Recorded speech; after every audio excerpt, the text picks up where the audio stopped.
எண்ணிய முடிதல் வேண்டும். Welcome to Ionoscore. Today we are going to learn the periodic trends in properties, atomic radius. Atomic radiusனா என்னன்னு பார்த்தீங்கன்னா, ஒரு ஆட்டமோட ஆட்டம்னாவே nucleus இருக்கும். நியூக்ளியஸ்குள்ளே தான் புரோட்டான் நியூட்ரான் இருக்கும், நமக்கு தெரியும்.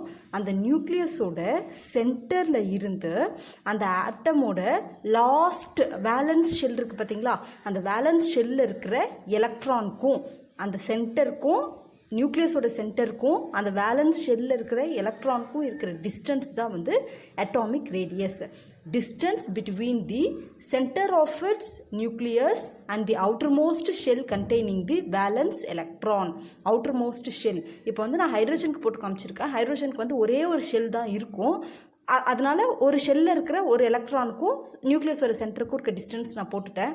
ஒருவேளை 2 செல்ஸ் இல்லை 3 ஷெல்ஸ் இருக்கிற மாதிரி பெரிய ஆட்டமாக இருந்தது அப்படின்னா அந்த லாஸ்ட் ஷெல்லில் இருக்கிற வேலன்ஸ் எலக்ட்ரான் அதிலிருந்து சென்டர் ஆஃப் தி நியூக்ளியஸ்க்கு இருக்க டிஸ்டன்ஸ் தான் வந்து அட்டாமிக் ரேடியஸ்.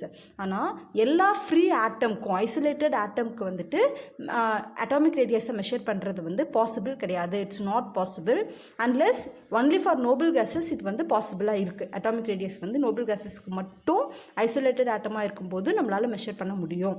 மற்றபடி எல்லா ஆட்டமுக்கும் நம்மளால் ஐசோலேட்டட் ஆட்டமாக இருக்கும்போது மெஷர் பண்ண முடியாது. ஸோ என்ன பண்ணலான்னா இதை வந்து அது மெட்டாலிக் ஆட்டமாக இருந்ததுன்னா அது வந்து மெட்டாலிக் ரேடியஸ். ஒருவேளை அந்த ஆட்டம் வந்து நான் மெட்டலாக இருந்துச்சு அப்படின்னா அது வந்து கோவலண்ட் ரேடியஸ்ன்னு சொல்லுவோம். சரிங்களா? அந்த பாண்ட் வந்து என்ன பாண்ட் ஃபார்ம் பண்ணுது அப்படின்னு depending on the nature of the bond metallic radius covalent ரேடியஸ்ன்னு நம்ம சொல்லுவோம், அட்டாமிக் ரேடியஸை. ஓகேவா? இப்போது மெட்டாலிக் ரேடியஸ்னால் என்னென்னு பார்க்கலாம். மெட்டல்ஸ் வந்து எலிமெண்ட் ஃபார்மில் இருக்கும்போது ஒவ்வொரு மெட்டலும் வந்து பக்கத்தில் அரேஞ்ச் ஆகிருக்கும். சரிங்களா? மாலிக்யூல் ஃபார்ம் ஆகிற மாதிரி பாண்ட் இருக்கும். ஒவ்வொரு ஆட்டமுக்கும் நடுவில் பாண்ட் இருக்கும், மெட்டாலிக் பாண்ட் இருக்கும். சரிங்களா? அப்போ பக்கத்தில் இருக்கிற ஆட்டம் இருக்கும்போது என்ன பண்ணணும்னா அதை எப்படி மெஷர் பண்ணுறோம் பாருங்கள். Half the distance between the nuclei of adjacent metal atoms. Okay, metal atoms வந்து இப்படி அப்படியே பக்கத்தில் இப்படி அரேஞ்ச் ஆகிருந்துச்சுன்னா ஒவ்வொரு ஆட்டமுக்கும் நடுவில் நியூக்ளியஸ் இருக்கும். ஸோ ஒவ்வொரு ஆட்டமோட நியூக்ளியஸோட சென்டர், இந்த நியூக்ளியஸோட சென்டர்லேருந்து இந்த நியூக்ளியஸோட சென்டர் வரைக்கும் மெஷர் பண்ணி distance between the 2 nuclei, centre of the nuclei, 2 centre of the nuclei, distance between the 2 centre of the nuclei கண்டுபிடிச்சி அதை ஹாஃபாக டிவைட் பண்ணால் நம்மளுக்கு வந்து மெட்டாலிக் ரேடியஸ் கிடச்சிடும். ஓகே, அது மெட்டாலிக் ஆட்டமாக இருந்ததுன்னா. அடுத்தது பாருங்கள், கோவலண்ட் ரேடியஸ். கோவலண்ட் ரேடியஸ்னால் என்னென்னா half the distance between the adjacent nuclei of 2 covalently bonded atoms of the same element in a molecule. இப்போ பாருங்கள், இப்போ ஃபார் எக்ஸாம்பிள் ஹைட்ரோஜன் வந்து ஒரு நான் மெட்டல். சரிங்களா? இப்போ போரான் ஒரு நான் மெட்டல், கார்பன் நான் மெட்டல். இந்த மாதிரி இருக்கிற எலிமெண்ட் நான் மெட்டாலிக் எலிமெண்ட்டாக இருந்ததுன்னா அந்த எலிமெண்ட்ஸ் வந்து பக்கத்தில் தான் ஆட்டம் அரேஞ்ச் ஆகிருக்கும். சரிங்களா? 2 ஆட்டம் பக்கத்தில் இருக்கும்போது அந்த ஒவ்வொரு ஆட்டமுக்கும் நடுவில் நியூக்ளியஸ் இருக்குமா, அந்த நியூக்ளியஸோட சென்டர்லேருந்து அட்ஜசன்ட் ஆட்டமில் இருக்கிற நியூக்ளியஸோட சென்டர் வரைக்கும் இருக்கிற டிஸ்டன்ஸை மெஷர் பண்ணி அந்த டிஸ்டன்ஸை 2ஆல் டிவைட் பண்ணால் நமக்கு கோவலண்ட் ரேடியஸ் கிடைக்கும். ஓகேங்களா? இப்போது இதுதான் வந்து ஹைட்ரஜன் ஆட்டம் எக்ஸாம்பிள். இந்த ஹைட்ரஜன் ஆட்டமுடைய ஒரு சென்டர் ஆஃப் தி நியூக்ளியஸ்லேருந்து நெக்ஸ்ட் சென்டர் ஆஃப் தி நியூக்ளியஸ்க்கு வந்து இருக்கிற டிஸ்டன்ஸ் வந்து 0.74 ஆம்ஸ்ட்ராங். சரிங்களா? இதை வந்து ஹாஃப் தி டிஸ்டன்ஸ் பிட்வீன், ஹாஃப்னா என்ன, டிவைடட் பை 2 போட்டோன்னா 0.37 ஆம்ஸ்ட்ராங் வரும். சரிங்களா? ஞாபகம் வச்சுக்கோங்க, atomic ரேடியஸுங்கிறது distance between the center of its nucleus and the outermost shell. அது ரொம்ப important. outermost shell containing the valence electron. Okay, அதை நம்மளால் ஐசோலேட்டட் ஆட்டம்க்கு பண்ண முடியாததால் மெட்டாலிக் எலிமெண்ட்டாக இருந்ததுன்னா மெட்டாலிக் ரேடியஸ்ன்னு சொல்லுவோம். நான் மெட்டாலிக் எலிமெண்ட்டாக இருந்ததுன்னா கோவலண்ட் ரேடியஸ்ன்னு சொல்லுவோம். Okay,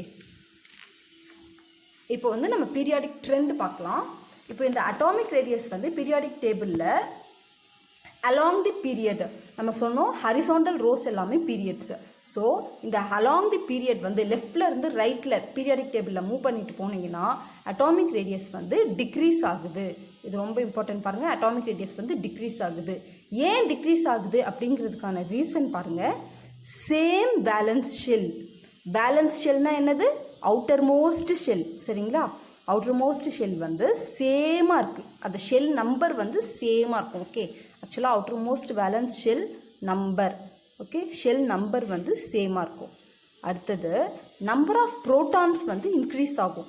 number of protons increase ஆச்சுன்னா நியூக்ளியர் சார்ஜ் இன்க்ரீஸ் ஆகும். அதாவது நியூக்ளியஸ்குள்ளார நியூக்ளியர் சார்ஜுங்கிறதுனா சார்ஜ் ஆஃப் தி நியூக்ளியஸ். நியூக்ளியஸில் வந்து என்ன இருக்கும்? ப்ரோட்டான்ஸும் நியூட்ரான்ஸும் இருக்கும். ப்ரோட்டான் என்ன சார்ஜு? Positively charged.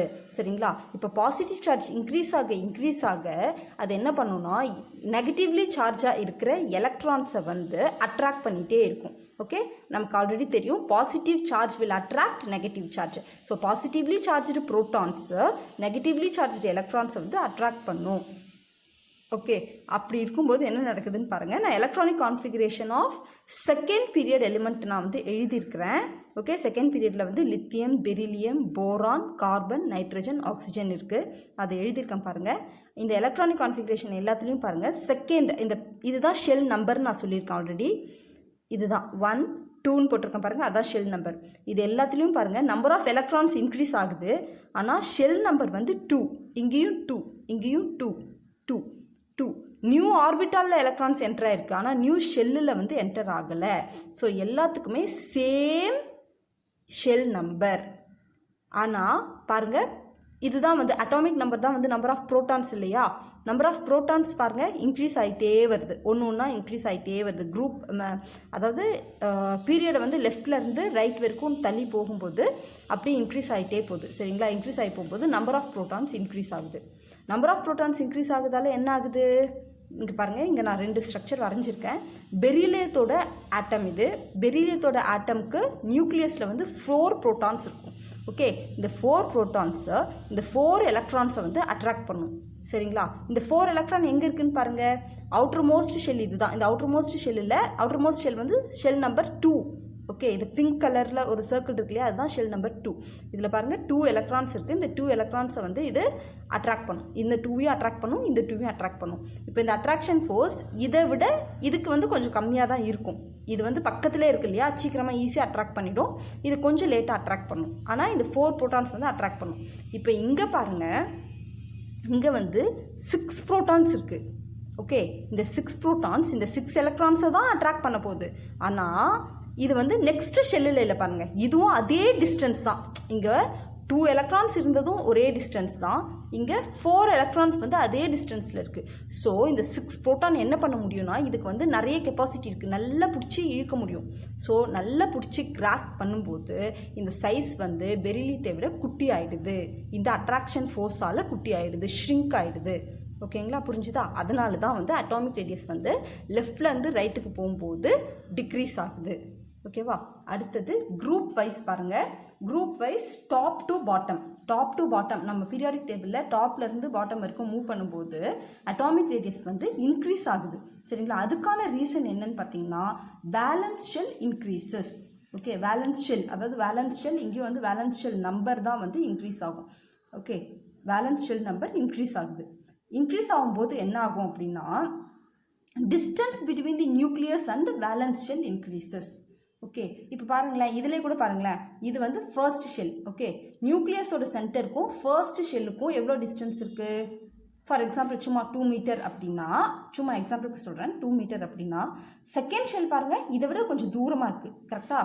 அது வந்து 4 மீட்டரில் இருக்கும். இப்போ தேர்ட் ஷெல்லாக இருந்துச்சுன்னா அது வந்து 6 மீட்டராக இருக்கும்.